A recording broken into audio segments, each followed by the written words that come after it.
caller and the all-around gentleman. Thank you so much for spending some time with us. Fun, I don't want to start heavy, but I guess I have to because that's where we are in the world today. It's heavy as hell. And when you think about what needs to happen in this country in terms of change, what's the first thing that you think of?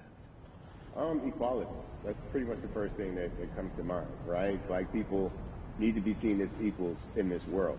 You know, we had to fight just to be recognized as a full citizen in this country and not 3/5. The world is now seeing what we've known for so long in the culture and in the community. The one way that we can fight is obviously voting. Talk to me about what voting means to you. I hear people all the time talking about one vote doesn't matter and that voting doesn't make a difference. If that's true, why do they work so hard to suppress the black vote? Because they understand the power of the vote. And so it's time that black people collectively also understand the power of their vote. And not just on a national level, because a lot of times we only have this conversation every 4 years. People need to be very much involved in their local politics. They need to understand who their elected officials are, where they stand on issues that affect you. And you need to use your vote to either support the ones that care about you and your condition or to elect people who do. A newer initiative that we're dealing with is educating felons, right? So in the state of Texas, if you're a felon, right, if you've been to jail or to prison, but you're no longer on probation or parole, you have the right to register to vote. Another thing that was just brought to my attention, there's an initiative called Orange, which is happening not just in Houston, but all over the country. If you're in jail currently during pretrial, but you have not been convicted, like you're still in jail waiting for your day in court, you are still eligible to vote. And you said something so key. They work so hard to hope that we stay uninformed, but more importantly, to suppress the black vote. If you could do one thing with this message that we're trying to send today about how important voting is, what type of images would you like our people to understand and see when they go to these polls and vote or when they cast their ballots? I think the images that we've all seen, you know what I'm saying, for decades in this country, if not centuries in this country, we've seen black people oppressed. We've seen black people attacked. So every time you look back and you see those old black and white images of people of color being attacked by dogs,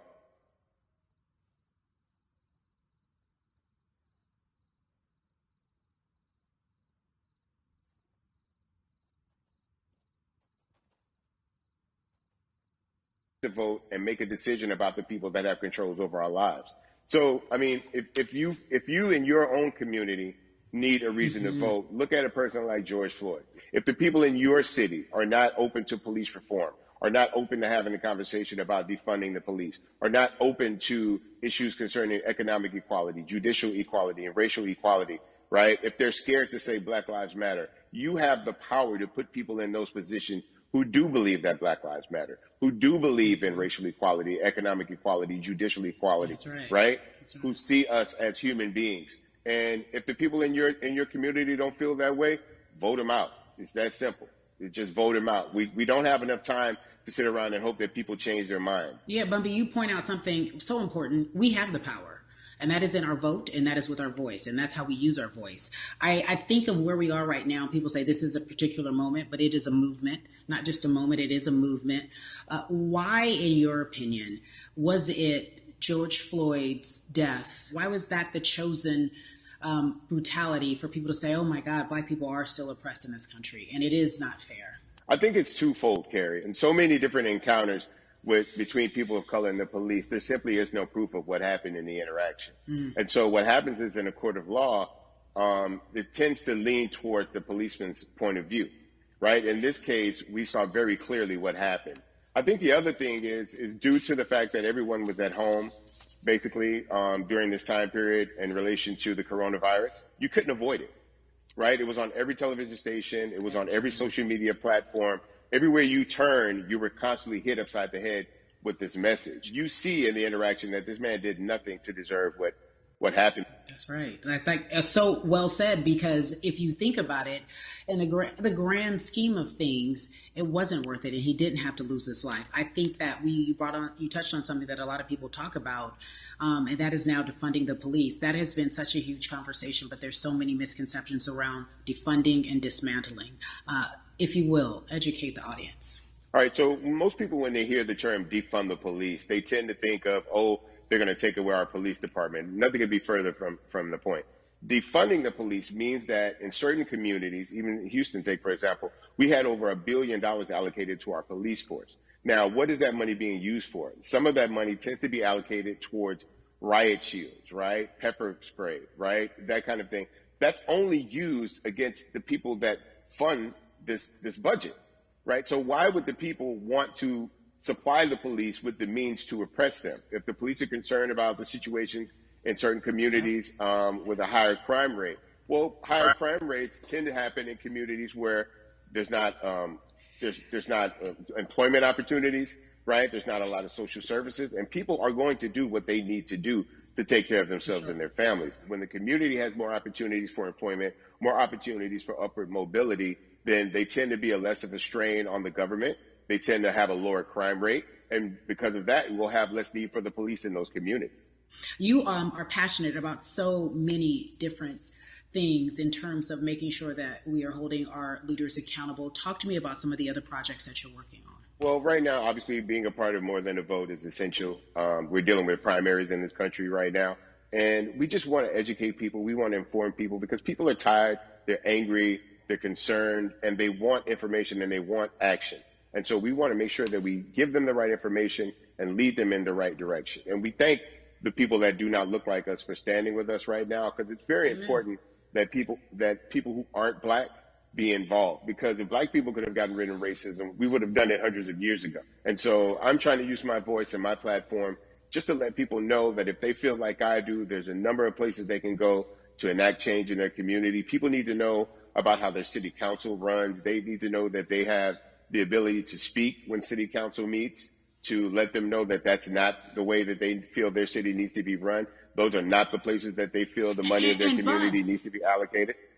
And Bubby, even a step further, they can run for office in their local community. They can run for positions. Like, people act like they leave it up to somebody else. If you're upset, it's not hard to get on the school board. It's not hard to be a part of the city council. It really isn't. And depending on how small your town is, you could be a mayor. It's the power is with the people, and we need to just know that that's happening.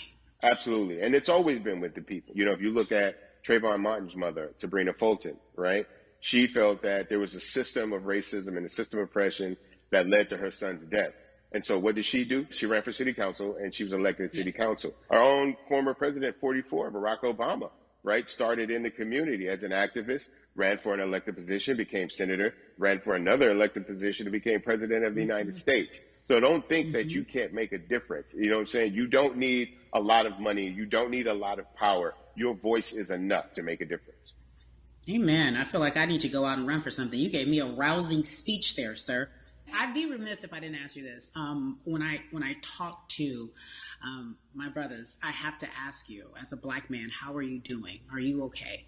I'm good. I'm good. I have a very strong relationship with God, so prayer definitely works for me. I have children and grandchildren who are watching me, who are encouraged by what I do, and they're proud of me right now, you know, and that's really what matters, you know. The change starts at home, you know, so as long as you have a support system that believes in what you're doing and supports you in what you're doing, you have everything you need to go out there and fight the good fight. And for those that don't, there's a community of people here to help you. So you can go to places like morethanavote.org. There are many different places that will encourage you, inform you, and they will put you with groups of people that feel like you, that are ready to take action. So no one has to go about this alone if they want to do it. Yeah, we're stronger together. People have been saying it, but that has much more meaning now that we are in our movement, not just this moment. Bumby, it has been an education, always a pleasure. Thank you so much. I appreciate you. Keep fighting the good fight. Keep up the good fight.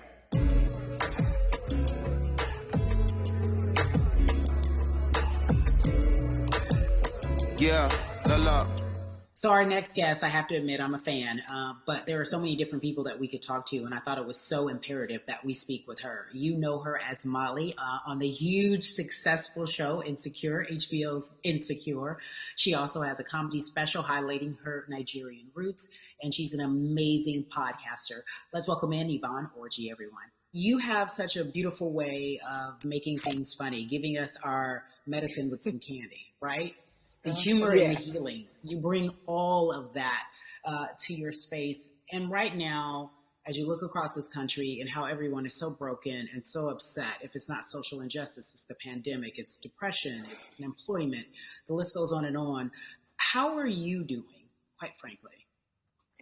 You know, I'm rediscovering self in a way that is hard but necessary, that will lead to ultimate joy. I know it sounds like a lot, but no, I think I personally think that God put all of us on a global timeout. Like, we just, America hasn't done as good as other people when it comes to timeouts, because everyone else is out playing at recess, and we're still in the principal's office hoping and wishing we can come out.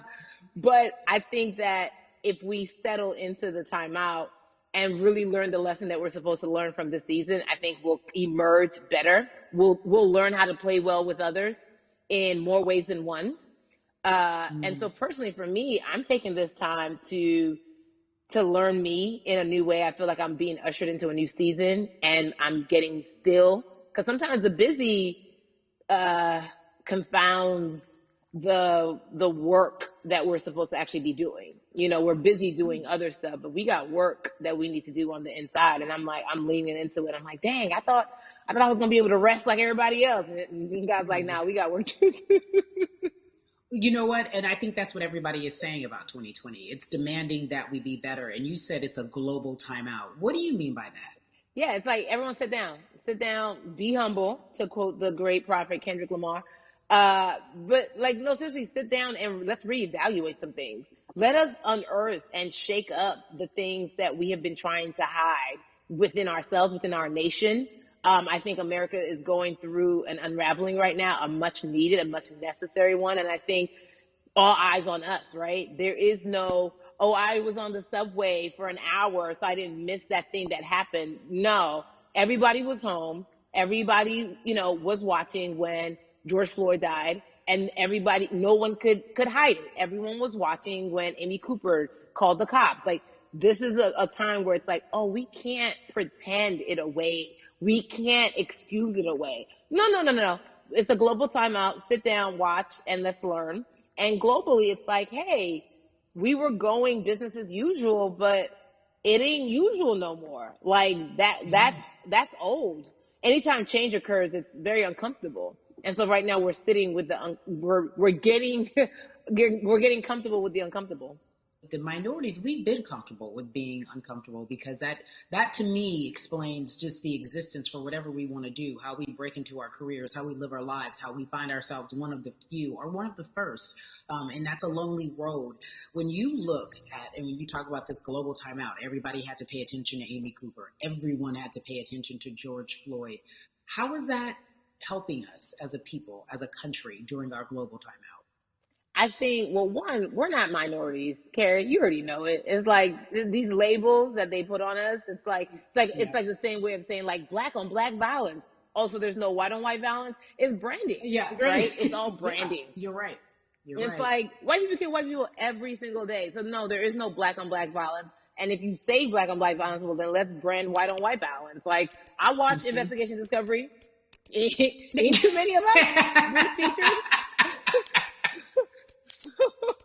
So, I just even but to answer your question, what does that do? I think what everyone expected is what has happened in the past when the world was still open, right? In that, okay, you had everyone, from Trayvon Martin to Castillo to Sandra Bland, you had all of these lives lost, and Black people made some noise.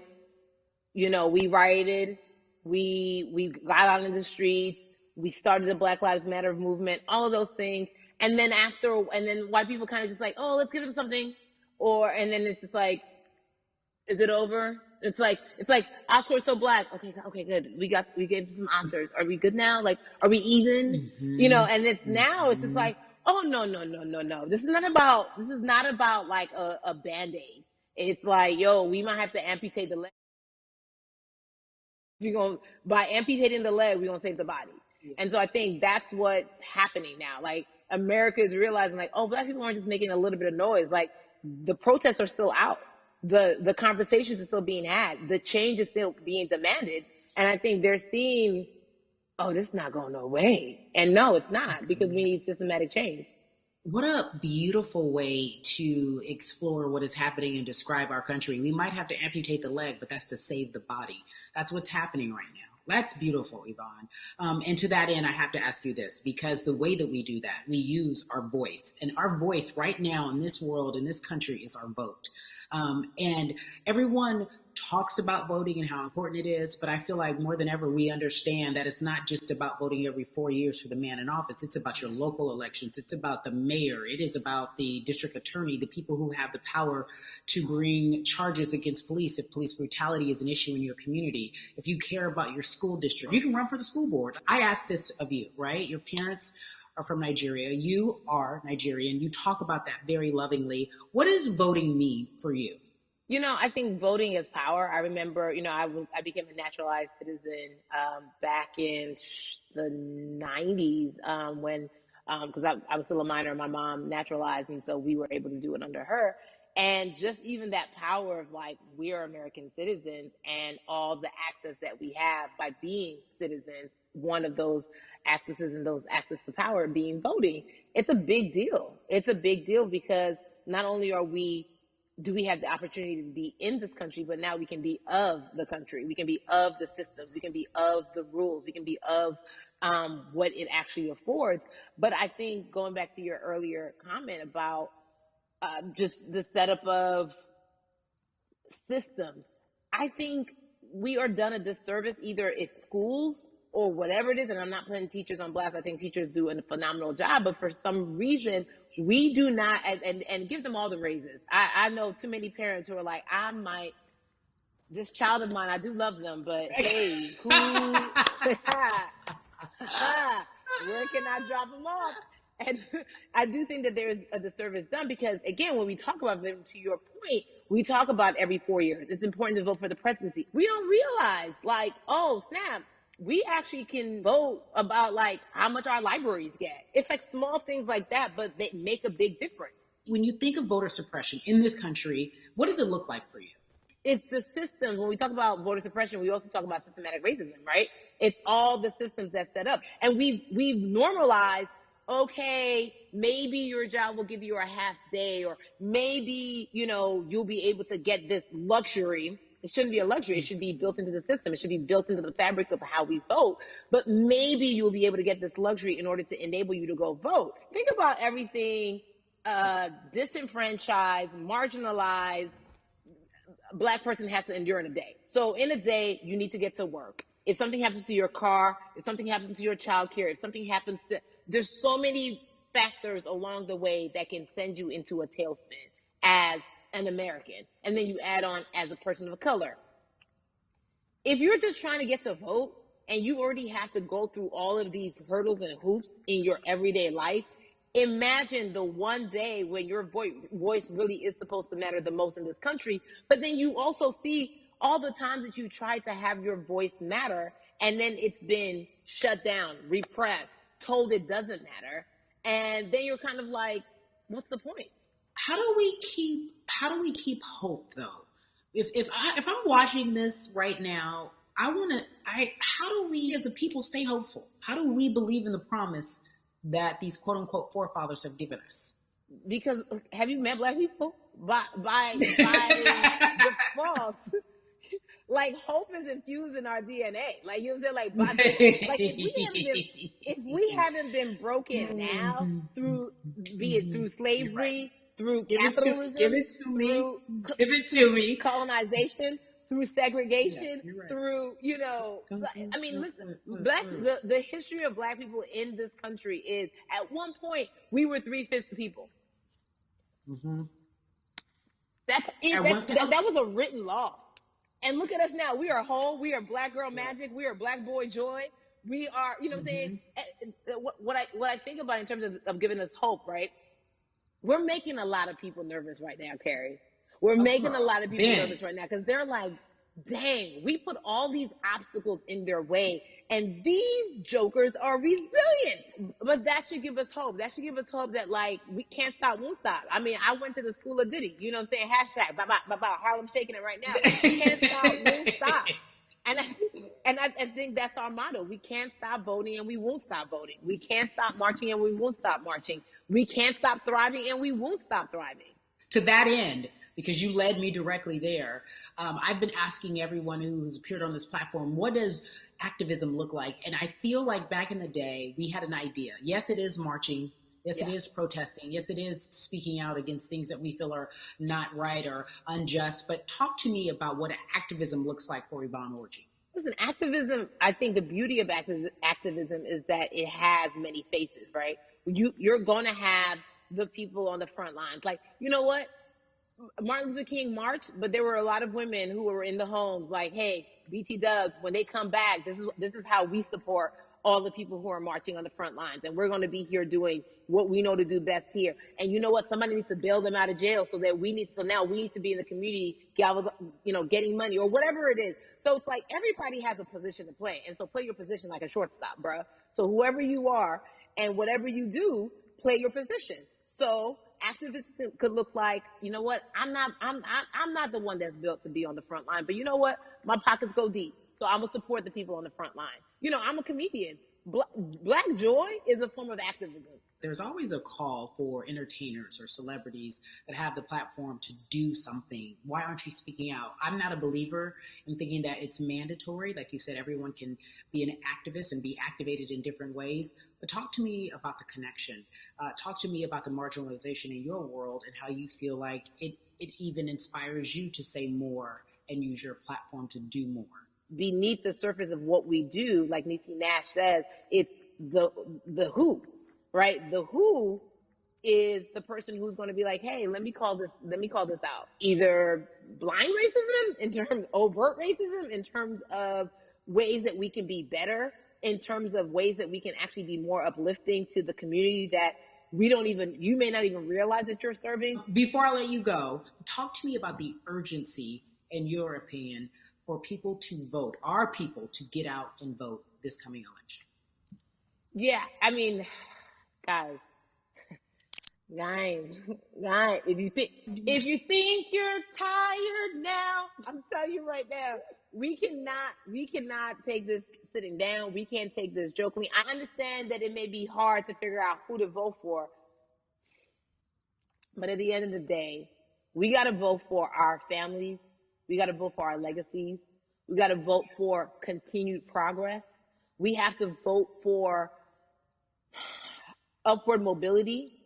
We have to vote for equality in a way that is long lasting.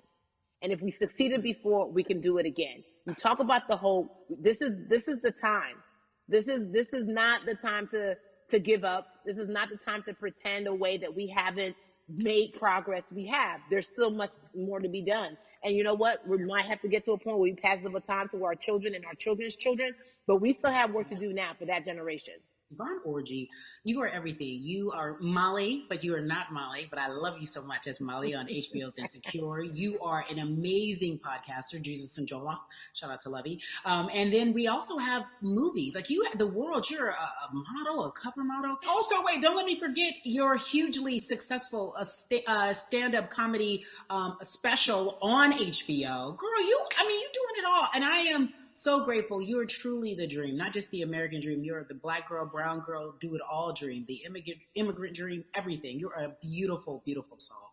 I really, really mean that from the bottom of my heart. Yvonne Orji, ladies and gentlemen, nothing but the best and excellence personified. Thank you so much, my friend. I love you so much, Mama. Mwah.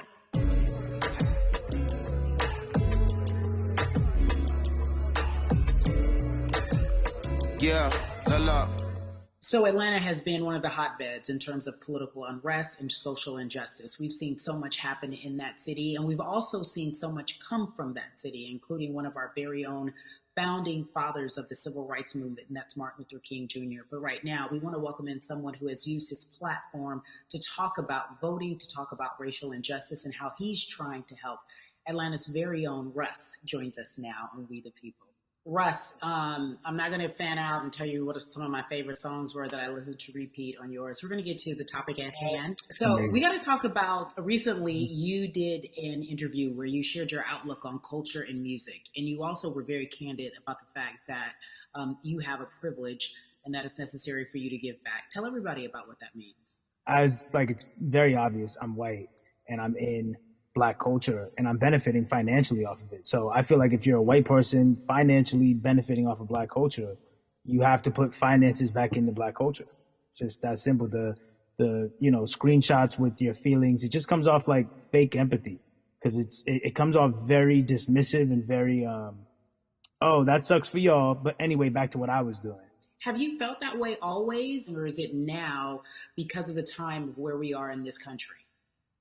I've always had the feeling. I think now it's just obviously elevated. It's a new level, and there's new, it's to the point now where you can't, first of all, you can't not say anything. Second of all, though, I just think saying something isn't enough anymore. I think, if you have the ability to put money back into a culture that you're financially benefiting from, if you have the ability to, you should. It's interesting that you talk about it in that way, because some people do believe that silence is the best way to go, because it's hard to talk race, especially if you're white and you're in the black culture. People just feel as if they can't talk about it. They feel awkward. They feel as if they don't have the privilege or the voice or the words. How do you find yourself right now in terms of interacting with people when they want to talk to you about social injustice, police brutality? What's going on in this country right now? Well, first of all, picking and choosing whether you want to be silent or not about race. But no, I mean, I try to just do my best to listen to the black people around me and the educated black people I have in my life. So I do my best to not act like I have all the answers for everything, especially in a culture that I'm not from. But that's why when we decided to raise the money for Black Lives Matter organizations, when we raised $500,000, we got on the phone with some of the women who started Black Lives Matter. I got on the phone with Tamika Mallory. I was on the phone with Karen Civil and talking with my friends to make sure the money went to like the correct places, and people who really need it. It's just about listening. That's all. It's about listening. Let's talk about that for a moment, because the way I think of activism, for me, it looks very differently. It's not necessarily just protesting on the front lines. I think that's great. But what about being an activist in the way in which you have decided to be one? What inspired you? What did it look like? You said you raised money for Black Lives Matter. What did you do? Mm-hmm. Walk us through everything that you did and how you find yourself in this moment right now. So for me, it was 3 years ago. I had like a string of festivals, and I decided that I was going to wear T-shirts with a message on them, because I figured what better time to use a platform than in front of, a bunch of people. So one of the T-shirts I wore was, if you want to change the system, speak up, white silence is pro-racism, the whole thing. And it didn't really it kind of got swept under the rug back then. But when all this stuff started happening again, and it's been happening, the police brutality against innocent black people, I was like, man, I'm not the biggest artist in the world, and I certainly don't have the most white fans in the world, but I got a good amount of people that I can definitely mobilize and turn into some money. And I know they're down for the cause because it's merch. It's a good thing. And I've always been outspoken anyway, and so how am I going to be in black culture and not be outspoken about racism? And then I got to ask you this, because you grew up in Atlanta, so that gives you a heads up, depending for so many people, because you're in the crux of that beautiful black city where there's so many black leaders, home of so much great music and things that speak to our culture right now. And we are really, really getting our word out, especially with this platform today, and saying that we must use our voice to vote. Talk to me about what the importance of voting for you in this upcoming election. Yeah, so full transparency, I had never voted before, ever. And because, I was one of those people who was like, my vote doesn't matter. And, and I don't know, maybe it's because I was younger. Maybe it's because I really thought that, or I don't know. But I just think that it's got to, now this is a bit of a this is a bit of a privilege to say it's got to a breaking point for me, because obviously it's been past the breaking point for Black people. But I think that as a whole, the young people need to get out and vote, because we're the ones that never show up. You know what I mean? We never show up to vote, but we're the future. So it's like, look, we got to go out there and vote, and then whatever happens, but at least we did our part. You got to do your part. You're very candid in saying that you just decided to vote. And I think there's a beautiful irony in the fact that you have your fans saying, because of you, I'm voting. Right. And there's something beautiful about that. But I want to know why now for you. Why in this moment is it important for you to vote? And what hit your spirit to say, yes, this is the time to do it? Honestly, because I think that George Floyd really woke up a lot of people who, including myself, who I was vocal and outspoken about racism. I put it in my lyrics. I put it on T-shirts. I would talk about it in interviews. Like, I was vocal about it. But that video, I think me along with a lot of other people just kind of was like, all right, like, words are simply not enough anymore. We gotta do something, whether it's raising money, whether it's voting, or all the above. Like, we gotta do something, and I'm ashamed that it took that for me to be like, I need to raise money and I need to vote. It's a shame. And I don't know, I guess it snapped a bunch of people out of it, And even if you were vocal and whatnot, it's time to actually put your money where your mouth is. It's time to go vote. It's time to just stop talking about it and be about it, And it's been time for that, but like I said, I'm ashamed that it took me this long to actually really, really be about it, but I'm here now. So Russ, we all know that this is going to be your first time voting. Tell me what that experience is going to be like for you in terms of what you're excited about. I think what it's going to do for me. It's going to let me know that I'm contributing to something bigger than myself, and I'm actually putting my money where my mouth is, and I'm being about it. Because, for so long, and I know I'm not alone with this, but, standing on the outside and just screaming about this and that, and this should change, and it's like, all right, but did you vote? And so I know it's going to feel good to know that I played a small role, and that's the problem. I think the mentality of like, my vote doesn't matter needs to be changed to, my vote, albeit small, does matter. It's a role I'm playing, and if I play my part and you play your part and he and she plays their part, then we make a difference. But it'll feel. I have a feeling it's gonna feel very, very bigger than me. I think when you realize that giving actually feels better than receiving, that's when you start wanting to do your part and contribute. So, voting is an easy way to give. Yeah. To whom much is given, much is required, and you have been given a huge platform, and we are so grateful for you, Russ. Philanthropist, artist, community activist, first-time voter. We appreciate you for doing this, okay? Thank you. I appreciate y'all.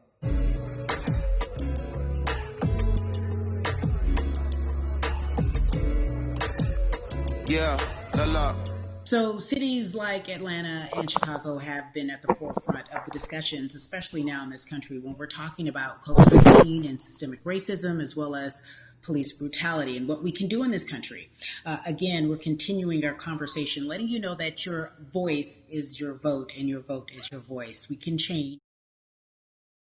I'd like to welcome in Chicago Cubs right fielder Jason Hayward. I appreciate you. I brought in Atlanta and Chicago because I know you grew up in the metropolitan area of Atlanta, more specifically McDonough. Let's be technical. And you have been very vocal throughout this entire time in terms of what our country's been experiencing. Let's look at the past month and a half, if you will. What has been the hardest thing for you to deal with? The hardest thing for me to deal with, Carrie, this last month has just been going from the virus shutting everything down to us being called to action. We've had multiple police brutality situations. We've had people protesting, wanting to get the message out. But I really realized that I need to be a part of the positive message and make sure that doesn't get lost in all the chaos going on, for people to actually hear from a reasonable, respectable person who cares about everyone involved. A reasonable, respectable person who cares about everyone involved, which leads us to More Than a Vote. It is a beautiful collective of Black athletes and artists. You are a part of that. Talk to me about why that's important for you right now, and this be a part of that collective. To me personally, it's important to be a part of that because I've somewhat used baseball and my craft as an excuse to not get more involved in voting. But I can't any longer use baseball and work as an excuse not to get educated and not also to show people like at any moment in time, any walk of life, we can make a difference. So tell me in your words, what does activism look like for you? In my words, it looks like LeBron James, the biggest athlete right now on the planet, speaking up and breaking the ice for everyone. But I think for the first time, people see and hear from us. So now we have white teammates, we have other people speaking up and realizing, okay, like this is how we go about doing this.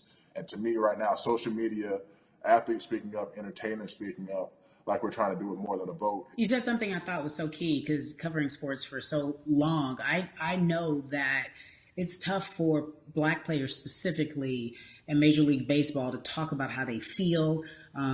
Adam Jones did it in a very eloquent way early on, but there are very few that are vocal. You said you all were afraid. Why use that word and why were you afraid? You was afraid because in 2019 there were 68 of us total. And there are 38 teams. There's 25-man roster on each team. There's a 40-man roster, which is on each team as well. And there aren't many of us. So we're outnumbered in that sense, but not always in a negative way when it comes to our teammates and our clubhouses. But to get to this point, you have to move a certain way. You got to be careful what you say. You can't ruffle feathers. You can't come off in any way. Much like other Black entertainers, much like yourself, probably having to live through life every day, but to get to the highest level, you got to button up, you got to be seen and not heard. So baseball is, like I said, it was time for us to try and speak up and make a difference and show it's okay to do so because we can't be quiet any longer. That is a button up, be quiet, be seen but not heard. That is an expression that a lot of Black folks can relate to in whatever aspect of professionalism that they experience, especially if they don't work for themselves. They just feel that. That is also a socialization that we have as Black folks, well, especially, like you said, if you want to get to the higher level. And for so long, I felt it bubbling right underneath the surface that so many of us who were in whatever positions we were, who had platforms, were tired of pretending and looking the other way and spending so much time making others comfortable while we were uncomfortable. Do you feel that this is the type of movement that is sustainable, or is it just for a time? No, it takes everyone joining in on the conversation, and right now I feel like more than ever there is little things as possible to distract from the bigger issue. And we saw on draft day, we saw our president Theo Epstein holding up a sign saying Black Lives Matter and wanting to include the rest of MLB in that. But now we're having those conversations as well. So I definitely think this is sustainable, and it's not always just going to be the popular thing to do. This is something that people want to get right because they know we care. Jason, you said you think it's sustainable, that what you're seeing, especially with your colleagues in baseball, that this can be something where you're feeling more comfortable, feeling more safe to share how you feel about social injustice and police brutality. What are you doing right now in this moment with your platform to help change how we look at voting and how to educate the culture and the community about voting? Well, first, what I'm doing, Carrie, is joining up with More Than a Vote and joining up with other athletes and entertainers to get that message out and use our platform in that sense as a group, and try to create a brand with this to make it something that's not just about the election coming, make sure that it's about people getting educated for years to come and figure out where to vote and how to vote. We've got people in different areas that cover different demographics and influence different areas of people. And as a baseball player, as a Black baseball player, I feel like now, like we talked about, is finding the time to show people that you can use your voice in this profession. You don't have to be afraid. And to me, that can help a kid growing up. He can see me, he can see other guys that were in the video we posted saying, hey, this is what they're standing for. They're speaking up for these things, and it's okay to want to play baseball. It's not lame. It's not something I have to be as afraid of as I was before. So I feel like that's my role in this. I have a younger brother as well. He's 24. He also plays baseball. So I've got to lead by example. I can't just always, come up with a good answer that sounds good on TV when I get asked a Mm-hmm. question on, what do we need to do to make changes. I'm joining up here to make sure that I take action and get educated myself. For one, so many people, I feel like in Atlanta, they're on the move. Or when you want to try to make a vote and try and cast your vote, you have to do it by mail. You have to sign up for the absentee ballot. Then you have to get another ballot in return. They have to send it back to you. Well, for me personally, they didn't send that back until it was too late, right? We didn't get it in the Mm-hmm. mail to the address that's an Atlanta address at my parents' house. We didn't get that in the mail until it was too late. And then from other friends and family that are still in Georgia right now, I just hear about them being held in lines too long and trying to get off work. And we know how it is for any family, but let alone a black family in the inner city or in the Yeah. suburbs trying to take care of their family and trying to provide for them. You try to get off work, and then you're like, wait a minute. You start looking at the clock. It's like, oh, this is not going to happen today, right? And so I saw, Mayor Keisha Bottoms, reach out via social media to people and say, hey, I'm going to address these issues right now. I need y'all to stay in line to cast your votes. Keep hanging in there. So to me in Georgia, that's what that looks like.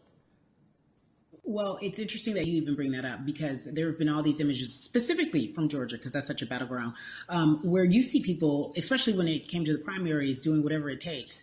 And this is real life voter suppression that you're talking about. It's been happening for decades. It's not fake. What you're saying, these examples of sending you your ballot too late after the fact or shutting down the polls at 6 o'clock while people still are in line, that's a real life issue. There needs to be some type of change. And I think that what we're doing right now is fair. But the idea of voter suppression, do you think that is well known, especially with folks, within the generation, your generation? I think it's known in our communities, right? I don't think it's spoke on enough. I don't think there's been enough light drawn to it. Bring it to light. Let people hear about it. Let people learn about what that looks like, and get more people to say, okay, look, like this is going to happen. We have to expect this, and we can no longer make the excuse. We can't say they didn't warn us. Jason, everybody knows, or it feels as if everyone knows, that the time is now. America's paying attention to us. We have their eyes. We have their ears. If you look toward the future, what are you most excited about in terms of seeing a change? I'm excited about how fast the word is traveling. The word is being spread right now. The biggest athletes, the biggest icons, biggest entertainers are doing their part. But I'm also seeing people out there on the streets doing their part. When so many things got lost, could have very easily got in the commotion when it came to protests, and you saw rioting, you saw looting. People still stood their ground, and people still went out there and said, look, we're doing this for the right reasons. We're going to come together. We're going to use drones. We're going to use social medias. I feel like this is a new wave of getting things done the right way and just spreading the message. You're right about that. And you're right. People are spreading the word unapologetically. We out here. We doubling down. Thank you so much. I appreciate you. Right.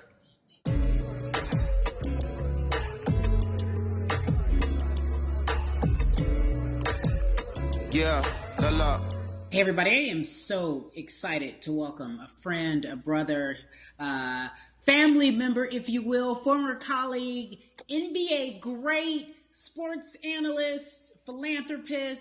He does it all, and he's here to give us his time and his platform to talk about something that is so important, that is voting. Everybody, welcome Jalen Rose to We the People. Talk to me about how important it is for the people who know you and love you and look up to you. Why is it so important that you use your platform to talk about voting? Initially, we have to get past the stigma of the mental systemic racism that comes with the presidential race, governors, mayors, senators, judges. We've been conditioned to believe that our vote does not matter. So usually when we looked up at all of those races and people that were running, not only did they not look like us, we didn't believe they were there to represent our best interests. So therefore, as a collective, we didn't mobilize until Barack Obama, and we felt a sense of hope that finally our country is going to do something that we felt would never happen in our lifetime. And I remember being at the inauguration in 2008. I made sure I was there. And we voted. In 2016, we didn't vote, Kerry. We didn't vote. And so many people try to make this political. This is not political. Me telling somebody to vote is like telling somebody to pay taxes. So that's one, getting over the stigma of nobody is going to represent our best interest. And then number two, the reality is that the person that gets the most votes doesn't necessarily win the presidency. That's uncomfortable right there, because that's actually what took place in 2016. The Electoral College chose the president. And if you put all of their pictures up, I'm pretty sure they look a lot more like each other than they look like you and I. How about that? And then the third thing, especially in urban environments, oh man, they create barriers for us, Carrie. It's like you got to jump over the fence, you got to run past the dog, you got to jump on the hood of the car.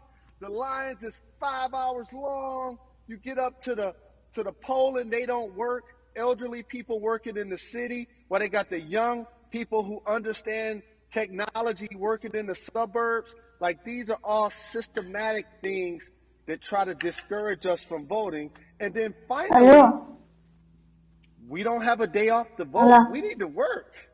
So we don't get a day off. It's going to be a اكتب بالشاشة في حدث في الشاشة ولا لا؟ I'm going to mail in vote. And you know what you want people to realize, that counts too. So your vote will be counted if you're able to mail it in. So those are a few things that I hope that we can do and mobilize. And shout to LeBron and his team. Shout to you and everybody involved. We will make a difference. Well, let's talk about more than a vote. There is a Black collective of athletes, of artists coming together and saying voter suppression is a real deal, especially in the Black community. When you just talked about, I got to work, so I can't go vote. And then when we do get in the booth, just in case we don't have to work, do we know who we're voting for? Not only do we have to vote, we got to be educated. And it's not always even about the man who's in office or the woman who's in office for president. It's about your local elections. It's about the people who are your DAs, your state DAs, like the people who actually make change in your community, who will change police brutality, who will make sure that your community is taken care of, who will defund police and hope that they can help you in stopping police brutality. So talk to me about why you decided to be a part of More Than a Vote and what it actually means. Well, it means a lot to be involved with such an impressive collective, as you mentioned. And I said this multiple times, and I know it can be uncomfortable when I say it, but a lot of times we have to get to the root of the issue before we find a solution. And the quote was, I wish America loved Black people as much as it loves Black culture. And this collective, by the way, represents in a lot of ways what's encouraging, but also sometimes disappointing about our role as Black people in America. Because we were brought here as labor and to entertain. And we use those vehicles to get paid and move to the suburbs and be the idols of white kids. And so now that we have this collective, I would say sports and entertainment represent the most powerful group of Black men in the United States. I'm talking about money, power, celebrity, the ability to mobilize, community involvement, their leadership, their intellect. And so to have all of us pull it in the same direction at the same time for anything that we're passionate about is going to be a difference maker, but it's definitely going to be a difference maker in the 2020 vote, because we're going to make sure we inform everybody that they can let their voice be heard, and failure is not an option. Jalen, what does voter suppression look like to you? A perfect example took place recently, Carrie, in Kentucky. It was 6 p.m. at night, and so many people were standing in line enthusiastic to vote. And you know what they did? Locked the doors. They continued to bang on the windows. They continued to let it be known they were not going to leave the premises until they got a chance to vote. Happening, they opened those doors and allowed those people to vote. So do not be discouraged. These barriers show you that it matters. and we're here to help you break through them. The same thing with our platforms and voices, Carrie, because you know what's going to happen. At some point, Breonna Taylor is not going to be trending anymore. People are not going to be protesting anymore. But it's still up to us to keep making sure that our voices get heard, and this is one way to do so. Right, and that is a form of being activated, being an activist. It doesn't have to be protesting. It doesn't have to look like what you think traditionally activism looks like. It's voting. It's that simple. We now have to understand, like, this is a critical mass moment for this movement to continue to hold up as much steam for as long as possible. And that's what this collection is going to hopefully allow for that situation to happen. Jalen, in today's age of technology, it should be easier to vote. No doubt. It's like we call these devices smartphones, but yet I can't vote from it. All of the things that we do in our lives are in our phones. All of these barriers are things that people will need to overcome in order to create a level of enthusiasm to vote. And again, this is not political. It's your right to do so. And there's so many times where you feel like somebody may have gotten done unjustly in your community. Pay attention to who the judges are, who's running for Senate, mayor, governor. Pay attention who's running for president. And let's make sure in 2020 we make a difference. Why is more than a vote so important and invaluable in our community right now? Well, because right now, I think we have an opportunity to let our voices be heard louder than ever. Anytime you see the mobilization of white kids holding Black Lives Matter signs, that means there's a breakthrough. Now, what happens with that breakthrough is the next step. You're going to look down in your email, Carrie. You're going to see all of these companies telling you how they're going to work on their diversity, how they're looking themselves in the mirror. They need to make change. Just like in sports, right? Look on the field, on the court, all those black players. The further you get up, it's like altitude or a ladder. It gets thinner and thinner. And so a lot of people talk about the system being broken. I hate to remind people that it's not broken. It was built this way. And one of our ways to help change the system is to vote. So that's why more than a vote is so very important, so we can make sure everybody participates and gives themselves an opportunity to let their voice be heard. I think it's interesting because you talked about black men being very powerful in the U.S. if they're athletes and entertainers, because for so long those have been the only avenues traditionally to create wealth. The NBA season comes back. What are your feelings on the season coming back? In the midst of everything that is happening? I think you'll see players challenging the establishment more. You're going to see them saying, okay, if you have all of these marketing and promotional deals, how many of them are with minorities? How many people are you employing in NBA? What about certain teams? Who do you have as a minority owner? Or what about the candidates that you have for positions of power? NBA players have proven as blacks that they are now movers and shakers in the game. They're now the dog, not the tail. So if they decide not to play, some of the biggest social changes and conversations have taken place in sports that weren't during the game. Colin Kaepernick was before the game. The Ali Summit was a press conference. So they could mobilize if they chose to. But when and if you do play, challenge the league. Black Lives Matter on the jerseys. Continue to make sure that every time people are watching the game, they're also seeing the movement happen.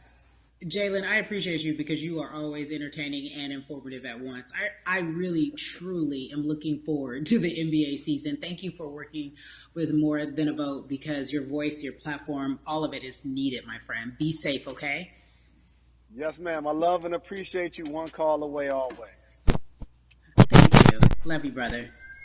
Love you too. Every conversation that we had today, I hope was helpful for you. I am so grateful to everyone who came on with me to talk about what's going on in our culture and how we need to change. Huge shout out to Jalen Rose, Bun B, Jason Hayward, Yvonne Orgy, and Russ. Their words were inspiring, but also important and invaluable. I hope your phone is full with all the information that we've been able to place in front of you.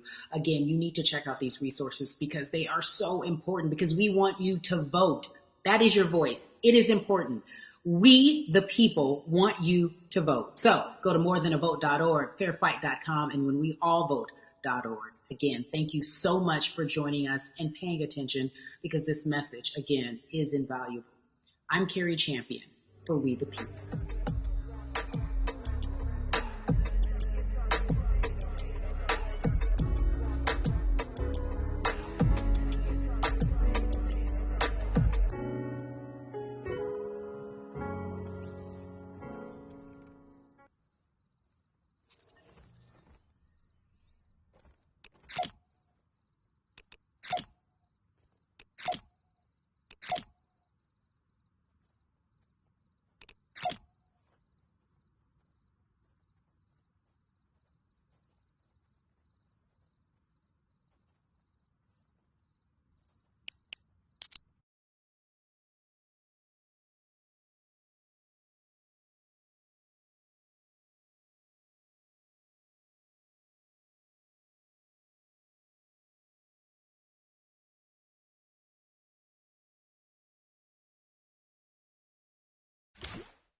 توقعت انه راح اسمع العود بس ما جاء.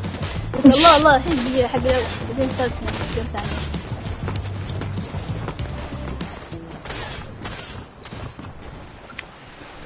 بس بعدي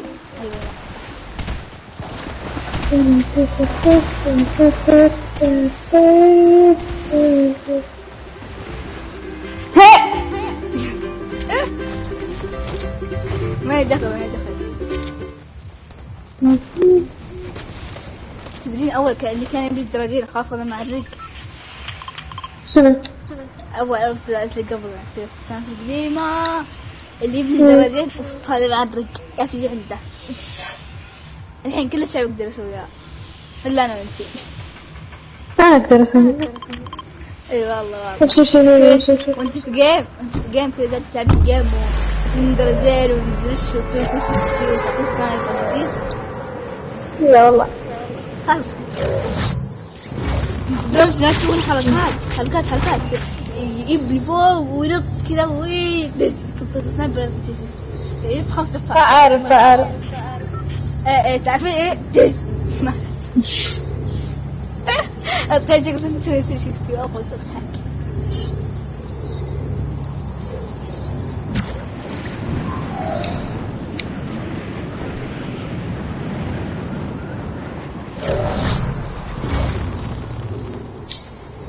أنا عقب ما خليت لفي سريع أمي ضاع صوت بوت أقسم بالله حتى البوت أمي أقوى من أمي خليت لفي سريع أوف. عشان قال إيش بخليه سريع عشان لما أجي أبني أنت وين؟ أنا وين؟ أنا محددة منك والله جي والله لا جي أنا محددة. أنت وين؟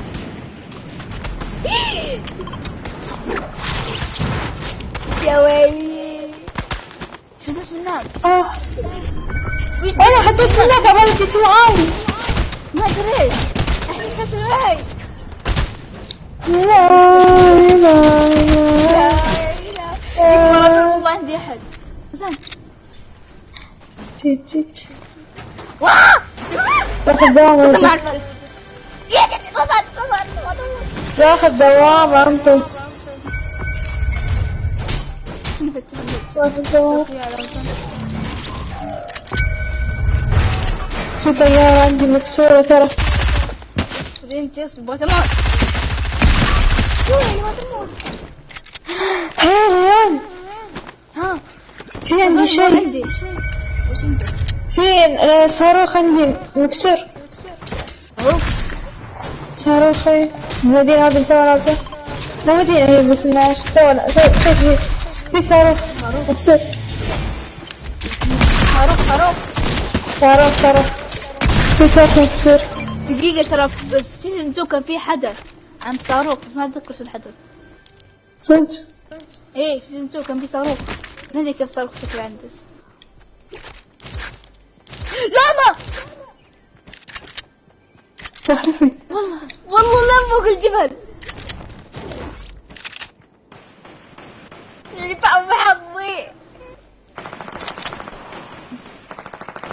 والله لاما. أنا كنت ابغى حجر وطلعت لاما. جابها هنا. هي قاعدة في نص الجبل. السبين نعم. بعد عن لاما حد فيه. صورة بصورة. هني أحمي لاما جميلة. والله يوم بالله الخرا اللي عندي زين. أقسم بالله حتى بتاخد منه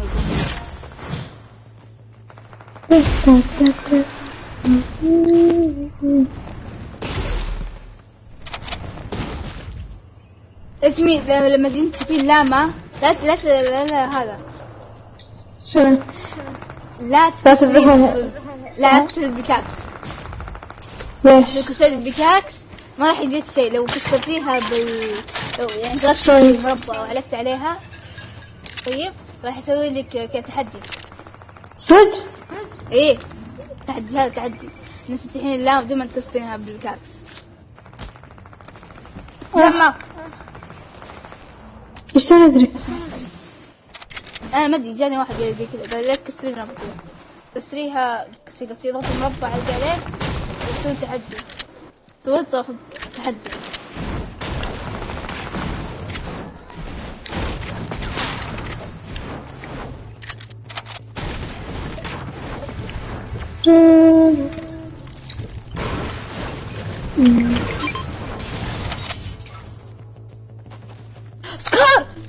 سكار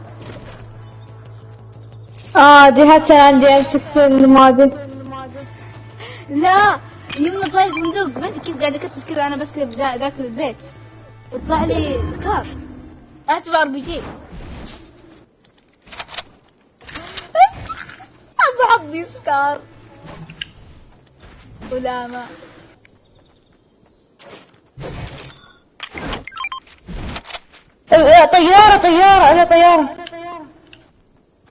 طيارة مصارف طيارة طيارة شكلها اسم الطيارة نفس الطيارات اللي في العالم الحقيقي. ايه بس انا زيتي ايه. لا مو نفس طيارة طبيعية. طيارة ما ادري كيف اللي اخترعوها زمان. نقدر خلينا نتأكد. اشوف هذا في طيارة داخل في طيارة. ماشي هاي اروح. ايش قاعد تقولين؟ انا لا اشوف. انا قاعد اجيب مني هاي الطيارة ومني هليكوبتر. من هناك كنا صاروخ من بعيد عن باب الباب. ام كمل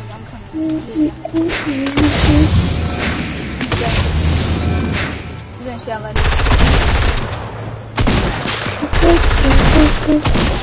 جيت اسم الليل فين وين؟ الليل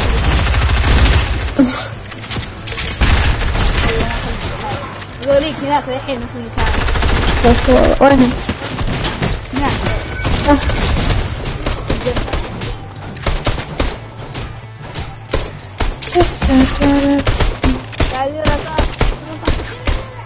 كنا سندوتش.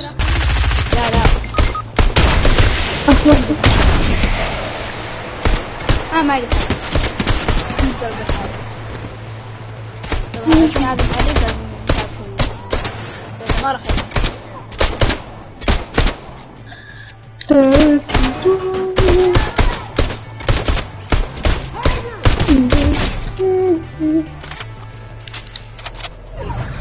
لو لقيت الشيء اللي في بالي بعطيك اياه هدية. ها؟ لو لقيت الشيء اللي في بالي بعطيك اياه هدية. قلت الشيء اللي في بالك؟ تبغون هدية؟ ايه اوكي خلي اسم قاسة تتحركين. بتحرك. اوكي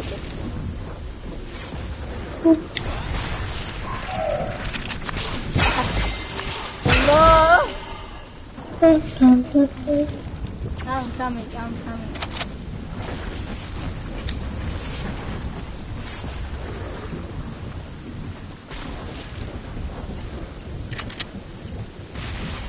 رضان جيتك. من وين جيت؟ من ليزي لما لا تكسرين بس انزلي لا تكسرين. شوفي هذه طيارة جديدة. هذا لا تعال شوفي مني قبل. شوف هذا المروحة. هذه طيارة ما فيها شيء. طب هذه طيارة. ايش قلت؟ اوكي بس هذا صاروخ. لا هذا هذا كان هليكوبتر.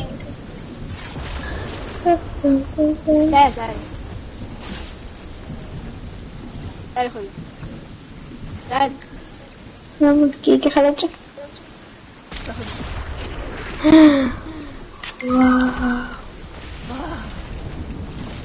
أنا أروح أوصل. تعال معي بروح أخذ شيء تقول حاجة. تعال قربي. ها. وش داخل مني؟ شوفي.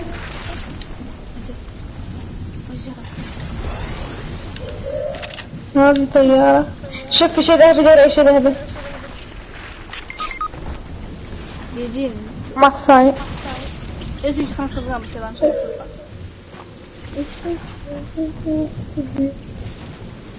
يلا. ترى ما معي شقة للحين تصرفين أنت يلا. هم بالزون. دامتهم بالزون. إيه. نجي ونسب عليهم. لا والله المرة بيجي ما يدينا عليهم. روحي بسرعة. أروح له. لا. روحي الزون. ما يمدينا نجيهم. مو راحوا بالحال ليش بالحال. بيفجر. طب تفجر. انزل. بيفجر القائد. لا بك معاه 400. لا والله بيفجر. واحد مات هذا أول سبيل. نروح لهم. ما يمدينا والله يمدينا نروح فيهم وينهم فيه. داخل. يا أخي أحد الله ياخذه بعد يا زق. رزاق في أحد هنا قاعد تطلق على التصير. يا حيوان يكفيك تطرف من ضغط السنة اللي راحت السنة اللي حقت البرزيل. وينه؟ مات.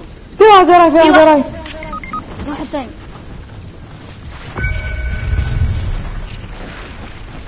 شكرا على الشكن يا حيوان.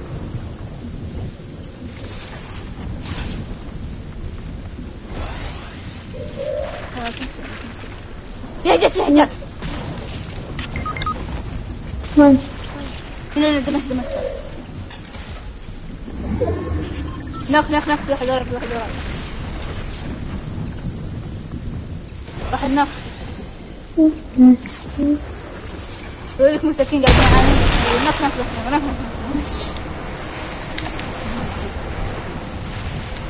تراهم واجد. قرب. اوف. والله معاناة.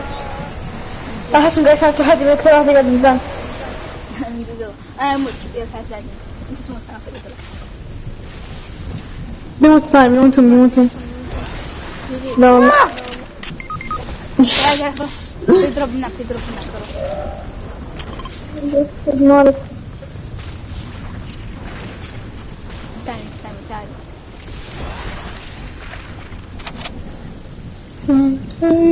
قريش.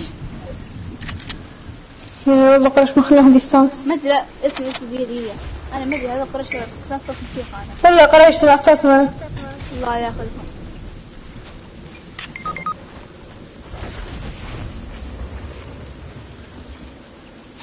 واحد قدامي وين؟ الله ياخذهم شوفيهم من هناك. لا رمى علي هذا. واحد ناك يلا. واحد ناك.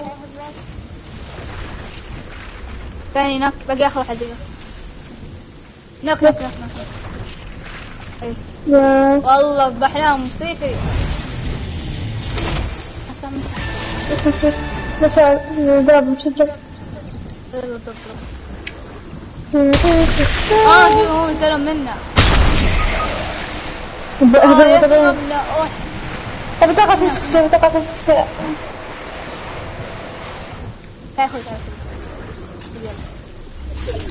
اسمعي تربي انا الحين نضرب في ناس الحين تضرب.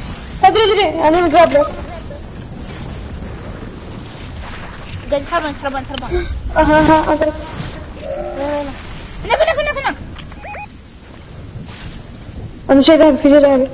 ها جرابر عندك جرابر. لا من يلا ترى سكوت. الله يخطر. أوف يا الإيه.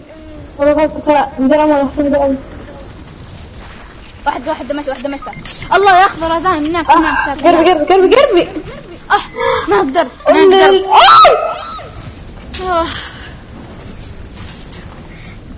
رمضان. قبنا رازان والله قبنا. بس كسرت شي انت. واحد دمست انا. يا اخي والله اكره الجابر. ها الام شلون؟ ام بوس مستحيل هذا ام بوت. لا هاك هاك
حط علامة.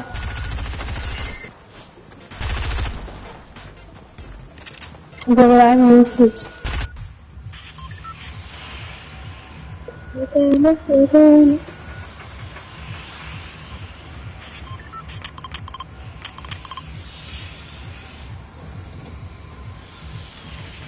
في الطيارة في ألوان في رقص صار داخل.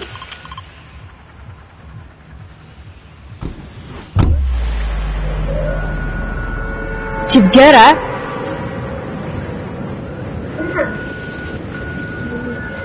وحط علامة ليش؟ صار الكل معي صار على هذا الوجه.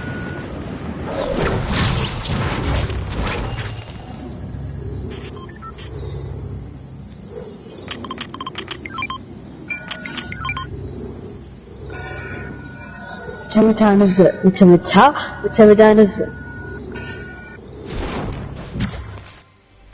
ماكو ازق من هالمكان ابواب مكان متزق.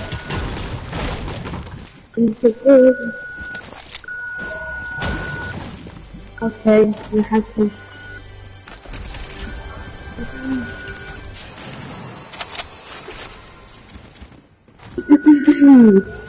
براعيني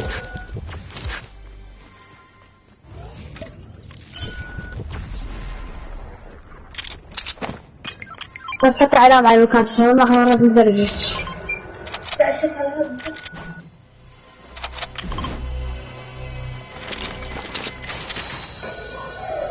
كده يصير فرق بس انت راح فيها. واو سويت شي سويت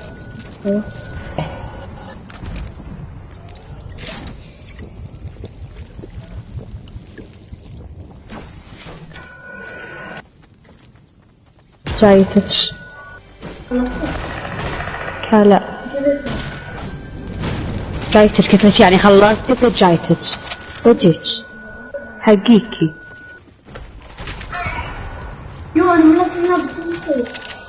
أخذوا أغراض الليدر يطلع بطاقتها. لا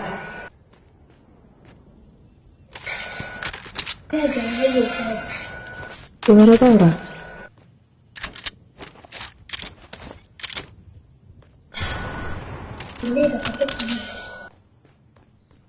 كاي أغراضها معي شنو اوكي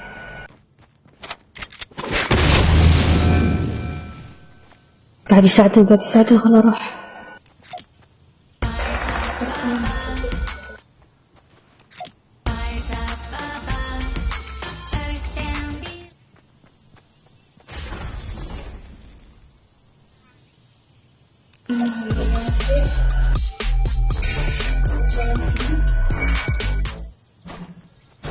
اي شت نوف صار على ابوه كيف حلفك اوكي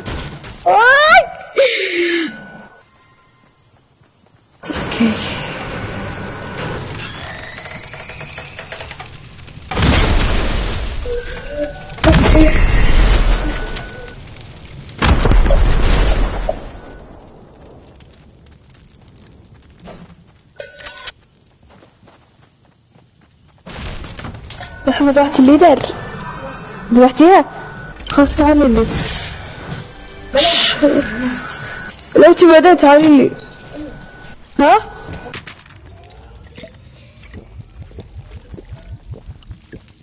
صار 50 نوف تقدرين توصلون ما اتوقع ايه يستعبطون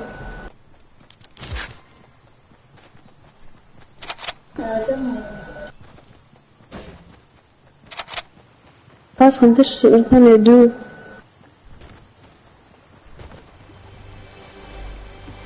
سق راح تلوت خرع عليك شغلة تموتين يتبرك زول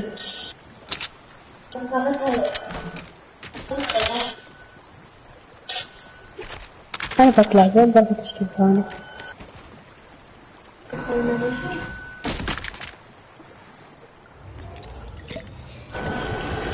قبل شوية مت فيه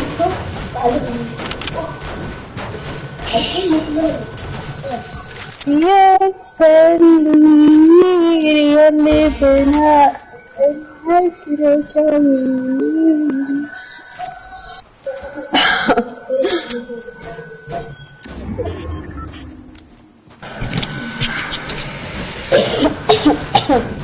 أبغى بصدق تحت.